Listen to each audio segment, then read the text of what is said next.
Continuando, nós vamos fazer agora últimas considerações sobre iniciativa. É nesse momento que nós vamos sair da fase iniciativa e migrar para a fase constitutiva. Vocês vão perceber que o projeto de lei ele é apresentado à Casa Iniciadora, via de regra, a Câmara dos Deputados. O presidente da Casa Iniciadora vai fazer um juízo de admissibilidade desse projeto de lei. E quando o presidente faz o juízo de admissibilidade, tem duas possibilidades. Ou ele admite, ou ele não admite o projeto de lei. Se ele não admitir, nós vamos ter uma consequência, qual seja a remessa do projeto de lei para o arquivo. E essa decisão do presidente, ela desafia recurso de 1/10 dos membros da correspondente casa. Por seu turno, se o presidente admitir o projeto de lei, ele vai ter que tomar algumas decisões, como, por exemplo, determinar qual é o regime de tramitação desse projeto de lei. Nós vamos ver que existem dois regimes de tramitação: o regime de tramitação tradicional e o regime de tramitação conclusivo. O regime de tramitação tradicional é aquele em que o projeto de lei será deliberado e votado pelo plenário da Casa Legislativa. Já o regime de tramitação conclusivo é aquele regime em que o projeto de lei não irá ao plenário. Ele será votado no âmbito de uma comissão. Qual que é a segunda decisão do presidente da Casa mais importante? Então ele admite o projeto de lei, vai estabelecer qual que é o regime de tramitação e, na sequência, estabelece quais são as comissões temáticas em que esse projeto de lei irá necessariamente tramitar. Lembrando que, por determinação constitucional, todo e qualquer projeto de lei necessariamente irá passar por uma análise da Comissão de Constituição e Justiça. Vamos aos slides onde toda essa minha exposição está devidamente organizada. Então observem, apresentado o PLO, que é o projeto de lei ordinária, tem-se o seguinte: em âmbito federal, sempre haverá casa iniciadora e casa revisora. Se a Câmara dos Deputados é a casa iniciadora, o Senado será a casa revisora e vice-versa. Nos termos do artigo 64 caput e 61 parágrafo 2º da Constituição, o Senado Federal só será a casa iniciadora nos projetos de iniciativa de um de seus membros ou comissão. Então percebam, eu já falei isso algumas vezes. Nós temos a casa iniciadora, que é a responsável pela deliberação principal, e nós temos a casa revisora, como o próprio nome sugere, responsável pela deliberação de revisão. O Senado Federal, na maioria das vezes, é o responsável pela deliberação de revisão. Só será a casa iniciadora quando um de seus membros ou comissão deflagrar o processo legislativo. Apresentado o projeto de lei ordinária por algum legitimado para tal, ou seja, quem detém a iniciativa, ele, o PLO, será encaminhado à mesa diretora. A mesa diretora, senhores, é o órgão máximo da casa. E o projeto de lei, ele será lido em plenário, vai receber um número e será publicado no Diário Oficial e em avulsos. E o presidente da casa, que é o presidente da mesa, deverá tomar algumas decisões sobre esse projeto de lei. Conforme nós vimos, o presidente vai fazer o juízo de admissibilidade do projeto. Ele pode devolver a matéria, ou seja, rejeitá-la. Primeiro, se ela não estiver devidamente formalizada. Ou seja, conforme nós vimos, o projeto de lei, se ele apresentar vício de forma, ele não é admitido pelo presidente da Casa Legislativa. Porém, em se tratando de projeto de lei de iniciativa popular, o presidente não poderá rejeitar o projeto de lei. Segunda possibilidade de rejeição: se a matéria for antirregimental, por exemplo, quando a matéria contraria o regimento da casa. Letra C: se ela for alheia à competência da casa. Letra D, se for evidentemente inconstitucional. Percebam o seguinte, o presidente da casa, ele pode muito, mas ele não pode tudo. Em qualquer hipótese dessa aqui, ou seja, em qualquer hipótese em que ele fizer um juízo negativo de admissibilidade, caberá recurso contra essa decisão para o plenário. O plenário vai decidir se admite ou não. Esse recurso deverá ser interposto por 1/10 dos membros da correspondente casa. Se o presidente admitir o projeto de lei, ele vai definir o regime de tramitação, nos termos do artigo 58, parágrafo 2º da Constituição Federal, que poderá ser o regime de tramitação tradicional, denominado RTT, que é aquele em que o projeto de lei será deliberado e votado em plenário, e o regime de tramitação conclusivo, o RTC, que é aquele em que o projeto de lei será deliberado e votado apenas no seio das comissões. O projeto não vai ao plenário. E perceba que esta é uma autorização do artigo 58, parágrafo 2º da Constituição da República. Se, eventualmente, contra a decisão do presidente da Casa Legislativa, que determinou que o projeto tramitasse sobre o RTC, regime de tramitação conclusivo, se houver recurso de 1/10 dos membros da Casa, ele deverá obrigatoriamente determinar que a matéria tramite sobre o regime de tramitação tradicional, que é aquele em que a matéria será deliberada e votada pelo plenário da Casa. E por fim, conforme nós vimos, o presidente vai definir em quais comissões o projeto irá tramitar, incluindo obrigatoriamente a Comissão de Constituição e Justiça. E aqui nós encerramos a fase da iniciativa. Uma rápida revisão. O que é iniciativa?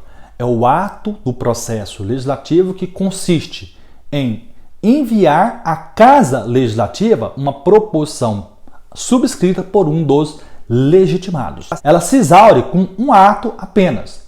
O legitimado subscreve, ou seja, assina a proposta legislativa e submete à apreciação da mesa diretora da correspondente Casa Legislativa. Apresentado o projeto de lei à Casa Iniciativa, o presidente dessa casa vai ter que tomar algumas providências.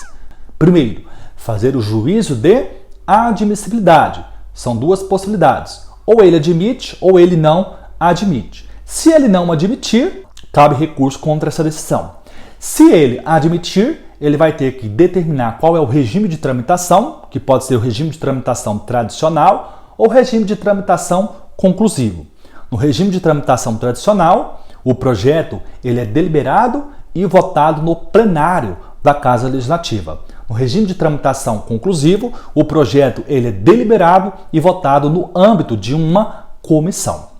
Contra essa decisão do presidente que determina que o projeto irá tramitar sobre o regime de tramitação conclusivo, cabe recurso de 1/10 dos membros da correspondente casa, hipótese em que o projeto necessariamente tramitará sob o regime de tramitação tradicional. Além da escolha do regime de tramitação, o presidente irá determinar em quais comissões esse projeto irá tramitar, incluindo obrigatoriamente a Comissão de Constituição e Justiça. Vamos iniciar a fase constitutiva. Conforme nós vimos, a fase constitutiva ela é dividida em fase constitutiva parlamentar e fase constitutiva executiva. Nós vamos tratar inicialmente da fase constitutiva parlamentar, que, conforme no slide, nós temos a deliberação e a votação. Deliberação parlamentar e votação parlamentar. Observe no slide que nós temos a deliberação executiva, que é a sanção ou veto. No segundo momento nós vamos estudar a deliberação executiva.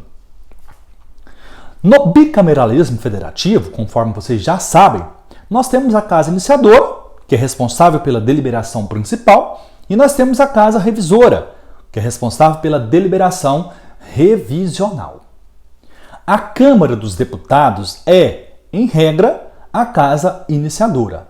E o Senado Federal, regra geral, casa revisora, conforme já explicitei, exceto nas hipóteses em que um de seus membros ou comissão for o autor da proposição. Deliberação parlamentar, que é sinônimo de discussão, debate. Por meio da deliberação, submete-se a propositura à discussão.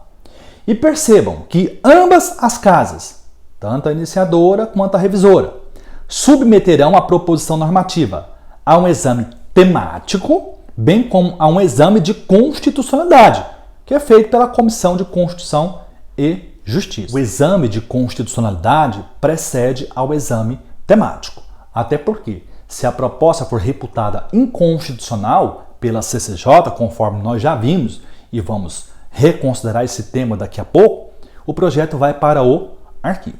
É o presidente da Casa Legislativa que define em quais comissões o projeto irá tramitar, conforme também já comentamos.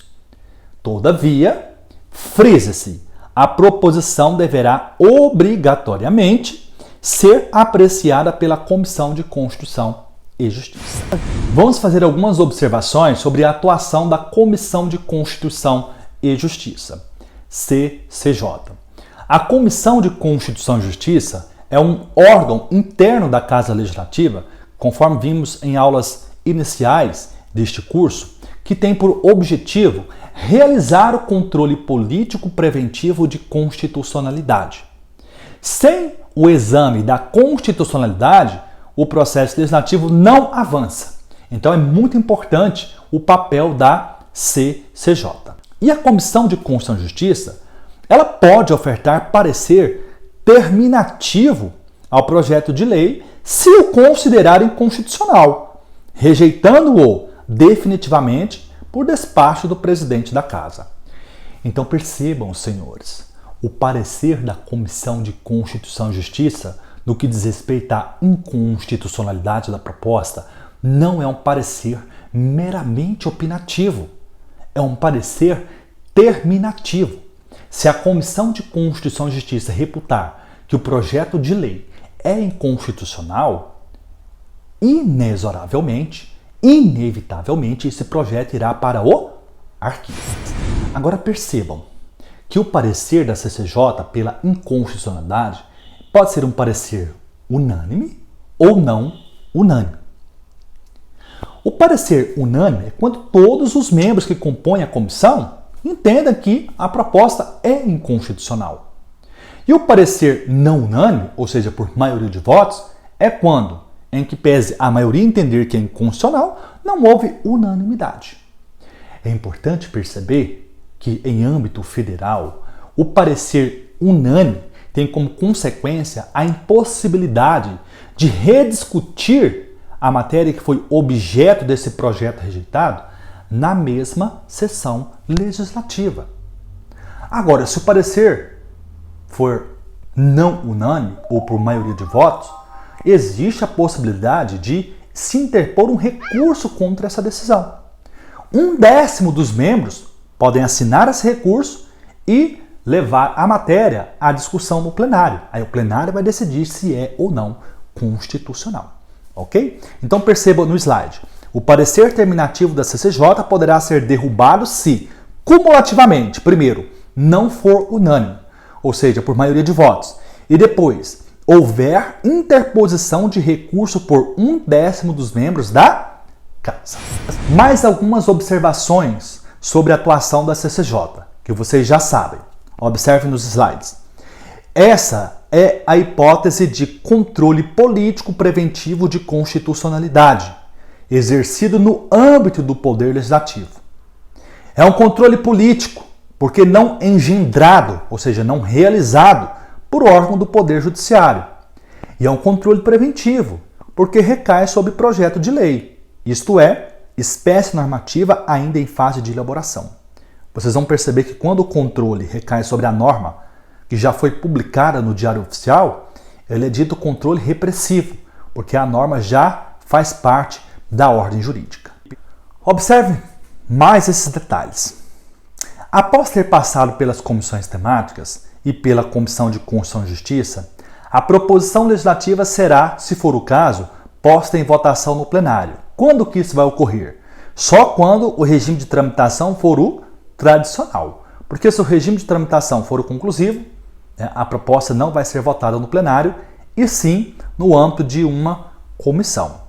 A regra do artigo 58, parágrafo 2º, inciso 1 da Constituição, autoriza que o projeto de lei seja votado no âmbito interno de uma comissão temática, que caracteriza o que se denomina delegação interna corporis e regime de tramitação conclusivo. Então, a própria Constituição autoriza, no artigo 58, parágrafo 2º, inciso 1, que, nos termos do regimento, a matéria seja votada no âmbito de uma comissão temática e não no plenário. Na votação plenária, nós precisamos conhecer a Constituição da República no que diz respeito às espécies normativas e aos quórums. Nós temos 7 espécies normativas previstas na Constituição. E a Constituição prevê 3 espécies de maioria para aprovação das espécies normativas. Nós temos maioria simples ou relativa, maioria absoluta e maioria qualificada. A maioria simples ou relativa é a regra na Constituição e está prevista no artigo 47. A maioria absoluta está prevista no artigo 69 e é a regra prevista para a aprovação de lei complementar. Então, vejam, a maioria exigida para a aprovação de lei complementar é superior à maioria exigida para a aprovação de leis ordinárias. E pela maioria relativa, nós podemos verificar que na Constituição serão aprovados projetos de lei ordinária, decreto legislativo e resolução. Por fim, nós temos a maioria qualificada, também chamada de maioria absoluta qualificada, que é a maioria de 3/5 dos membros que compõem cada casa, exigido para aprovação de propostas de emenda à Constituição, conforme previsto no artigo 60, parágrafo 2º. Na casa iniciadora, nós podemos ter 2 situações em relação ao projeto de lei. Ou a casa iniciadora aprova ou rejeita. Se aprovar o projeto de lei com ou sem emendas, ele será enviado à casa revisora.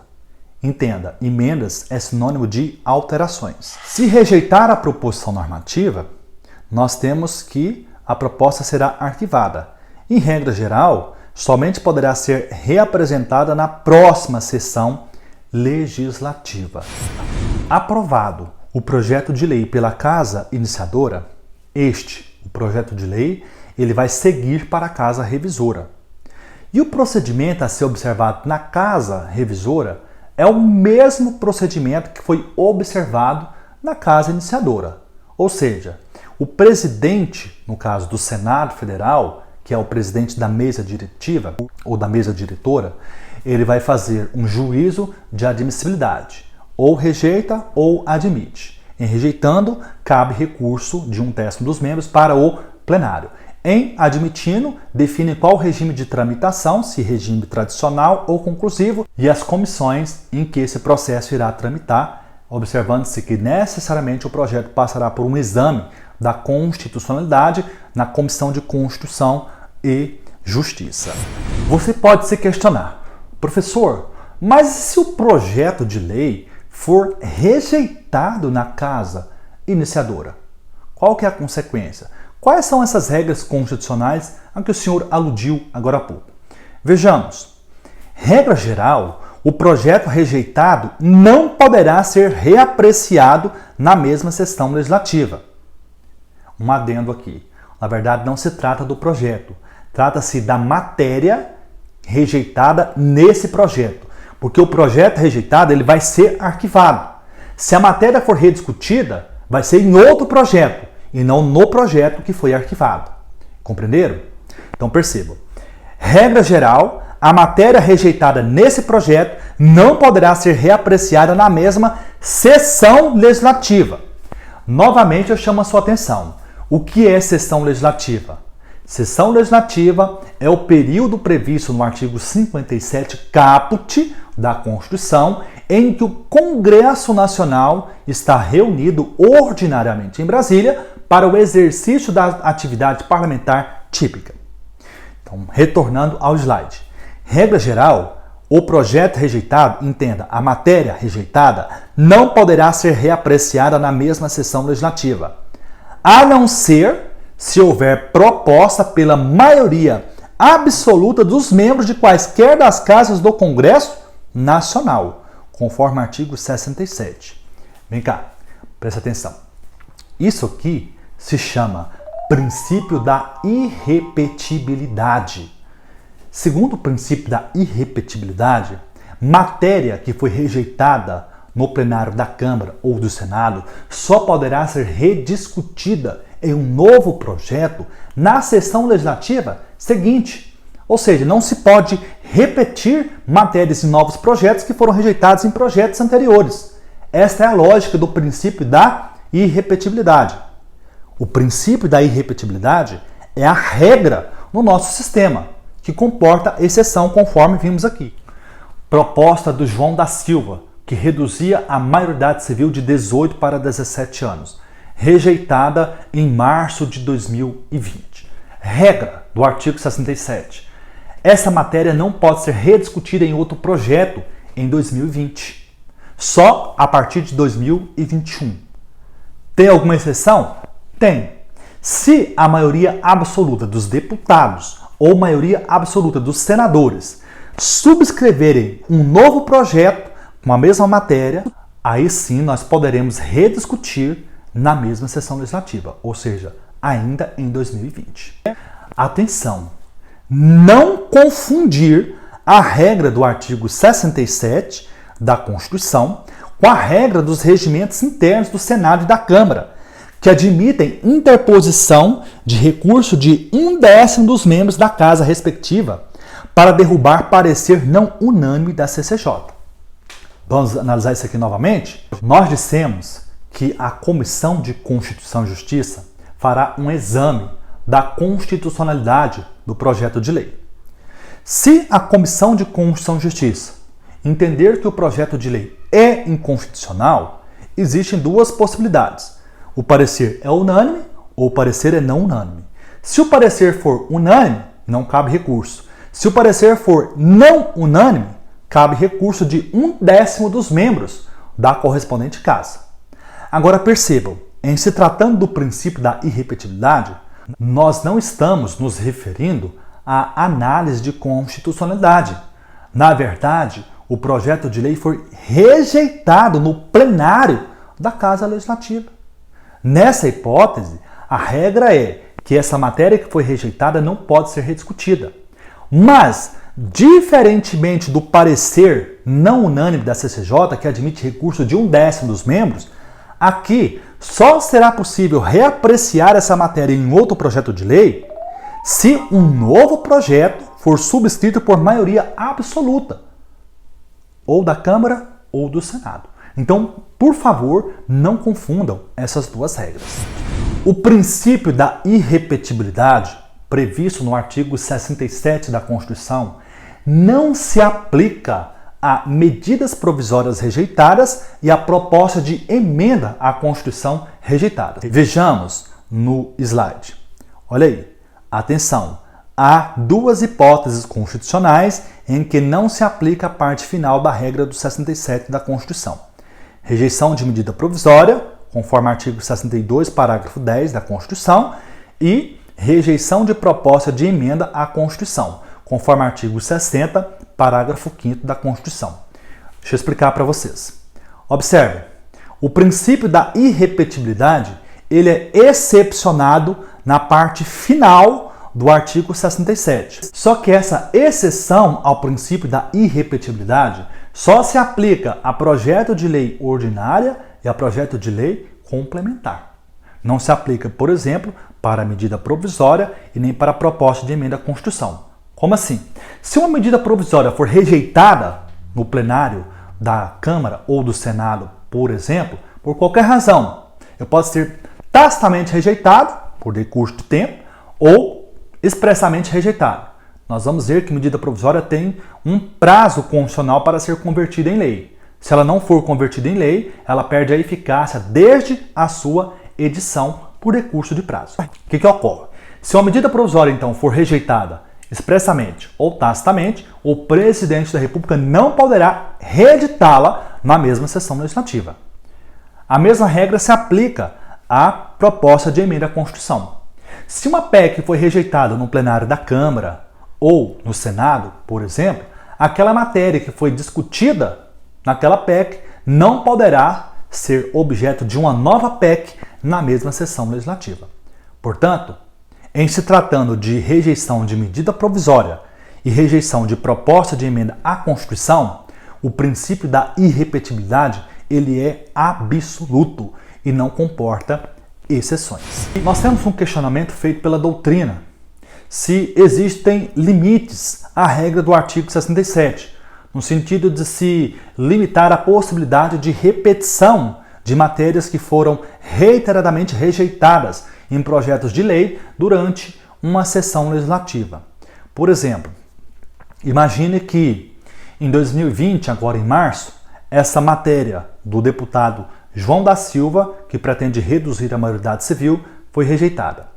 Em maio de 2020, vamos imaginar que a maioria absoluta dos deputados federais subscreve um novo projeto pretendendo reduzir a maioridade civil. Isso é possível? Plenamente possível. Está dentro da exceção do artigo 67, do princípio da irrepetibilidade. Porém, há uma rejeição novamente dessa matéria no plenário da Câmara. A pergunta é, poderia uma terceira vez na sessão legislativa de 2020 ser reapreciada essa matéria em um novo projeto de lei? A resposta é sim, plenamente possível. O artigo 67 da Constituição não previu essa limitação. Tá? E a doutrina entende também que não há limitação à regra do artigo 67. Uma observação se faz necessária. O artigo 67, ele até permite que uma matéria que foi rejeitada no plenário da Câmara ou do Senado seja rediscutido em outro projeto de lei.